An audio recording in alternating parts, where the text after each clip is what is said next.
All right, so you're ready to record your first podcast. Do you have a microphone? Who's going to distribute for you? Do you have a studio? What about the editing? All right, everyone relax because I think I have the answer. Anchor app. Yeah, Anchor. It's free. They distribute Spotify, Apple, many more. There's creation tools that allow you to edit and create your podcast from your phone, your laptop, or your personal computer. And the best thing of all, girl, you can make money no matter how many listeners you have. So the answer is simple. Get Anchor. Anchor FM app. Go find it now. Tell them a seat at the table sent you.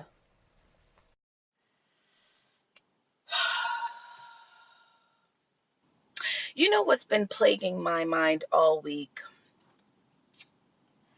Why is the sacrifice? Why is the sacrifice part so hard? You know?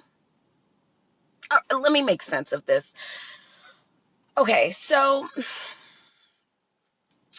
you ever had something happen to you, something that was heartbreaking, devastating, upsetting, stressful?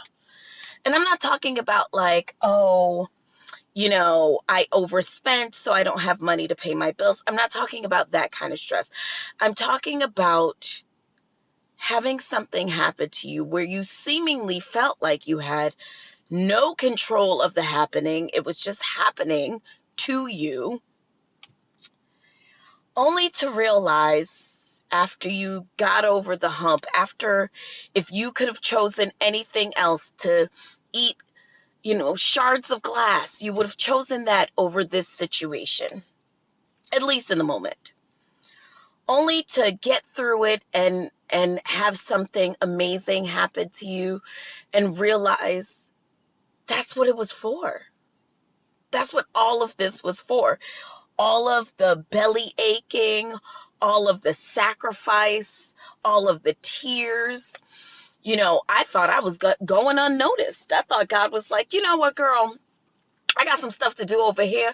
You ever had your parents leave you in the car when I don't think parents do this now, but you ever had parents just leave you in the car when you were little so they could go like do whatever, hop out, go to the store, hop out, get gas. It's quick. It's going to be quick, but still, like if anybody walked by and saw, they'd be like, yo, like nigga left his kid in the car, G, with the windows roll up. You know how that goes. Your parents leave you in the car. They say, listen, if anybody comes up to the car, tell them to go fuck theyself, lock the doors, don't talk to anybody. I'll be right back. You never had that happen? I definitely had that happen. Listen, we've gone so far in. We are fucking 2 minutes and 20 seconds into this show, and I'm just talking. You're tuned in to an all-new episode of A Seat at the Table podcast. Happy Father's Day. You can find us on all of the places that you find podcasts. You can find us on all of the places where you social mediate. You can, is that even a word? It's probably not a word, but it doesn't matter. Oh, Jesus. I'm Gail, your host with the most. I don't even know if I have the most right now. But I don't know. Listen, all right. If you're back, thank you. If this is your first time listening, I'm sorry, but you're just going to have to get in where you fit in at this point. We're about 100 and something episodes deep in the deep cover. Okay. So yeah, I don't exactly know how to tell you to like make a nice, this is what it is. Anyways, so I was just talking to everybody and letting them know that like, yo, if you've ever had a situation where something happened to you and in the moment or something occurred in your life and in the moment it felt so damning, like you felt like you'd never get past it. And then something else occurs. And when you look at your life, the thread, the quilt of your life, this one this one thing made you feel like, oh my God, this is going to pull the whole quilt apart, only to realize that, you know, you were just adding to the tapestry of your life. Come on, get into these words, honey. But you were just adding in, you know. You needed that bad thing to happen in order to not just make this good thing happen, because I believe that every decision and all of these things that happen to us, they, you know, it's kind of like steps. One leads to the other, to the other, to the other. Some steps are good, some steps are bad, but essentially you get from glory to glory to glory. You know, I have been wondering, you know, just by and large, everything that's happening in the world, you know. I mean, I never thought that I'd have to get to the point where, like, I got to spend up on my Starbucks bucks because, I don't know, I may never be able to support them ever again. You know, I said to my dad the other day, Home Depot, it's a dub for Home Depot. It's a fucking dub for them, you know? I don't know. There's so much going on, you guys. And, like, hopefully we can offer a little reprieve from all that is going on. Now, yes, we're going to talk about it because, hey, we are, amongst other things in this kind of mindful journey that we're on, we're in the world. We're in it. We're not of it, but we're in it, you know? So we got to talk about these things that are going on. So, you know, it's another week of Black Lives Matter, all Black Lives Matter, Black trans lives, Black gay lives, Black whatever, all Black lives matter. And, you know, it seems as though, well, first of all, let me say this, because I think that I've been having a lot of thoughts about everything that's going on, and something that occurred to me was the idea that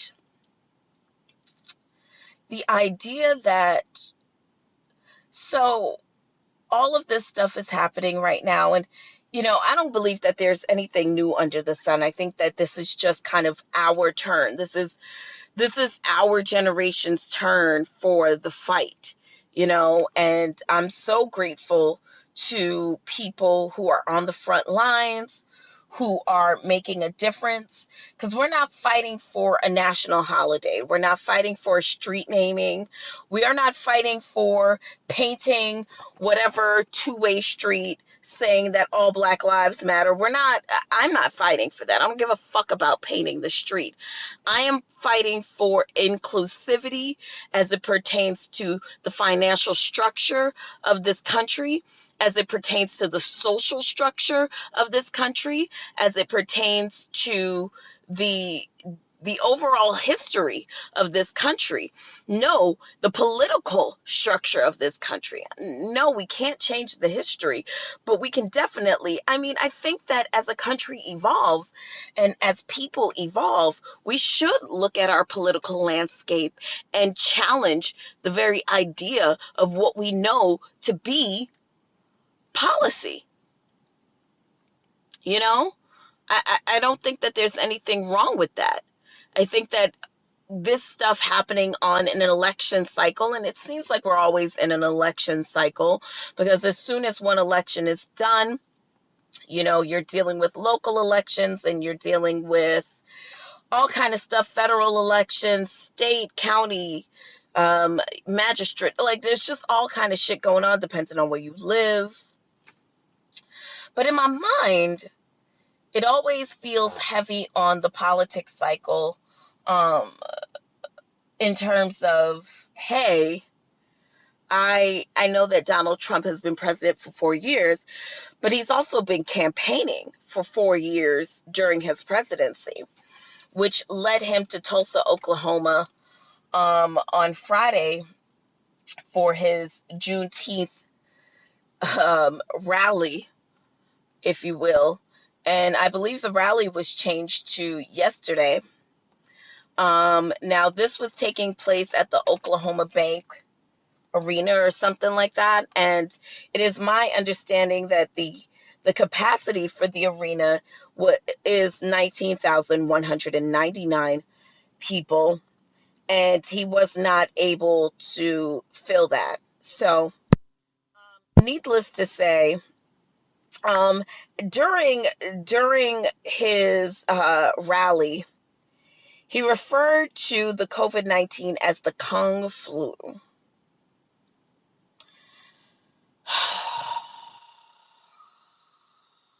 So, here's the thing, right? I think that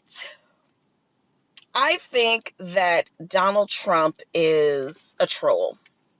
I think that he definitely gets off on massaging the nerve that is easily irritable in this country. Here's the thing. He is by and large representative of an ideology that exists in this country that many people thought that was gone because we had elected a black president, and because Kanye married Kim, and because there is a throng of black male celebrities having babies with white women, or whatever. Don't look at me like that because I said that. It's the truth. Or having babies with others, no shade. That's your right. You do whatever you want, honey. But we just thought that, because all of this was happening, that, oh, A$AP Rocky sleeps with all the white models. So there just can't be any racism. There just can't. Michelle and Barack, they live in the White House. They had a great time. There just can't be any racism. And it is alarming to many people to see that even in the big metropolis of New York City, where we think that people are too urbane to be racist. Oh, but I'll have you know. Oh no, racism exists here as well. We hearken to the good old days of America. Make America great again. Well, America must be great again in you guys' eyes because people are getting hung from trees again, even in Central Park.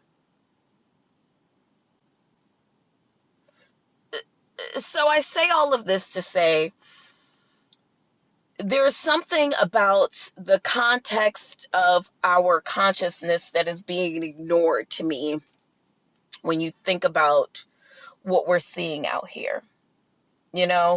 What we're seeing is not happening to us. It is a reflection of us.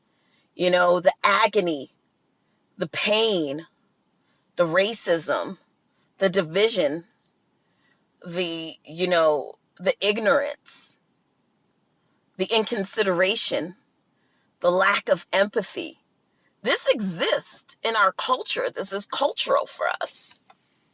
And we're seeing it reflected back at us, and we don't like it. Or at least some of us don't like it. I think that some of us are very much scared of what the idea of us actually truly being awake looks like. Because I'm going to say this, and this is just my opinion, but I think that there is a conscious level when it comes to race. And what I mean by that is consciously people want to be seen. They want to be validated. They want to know that they matter.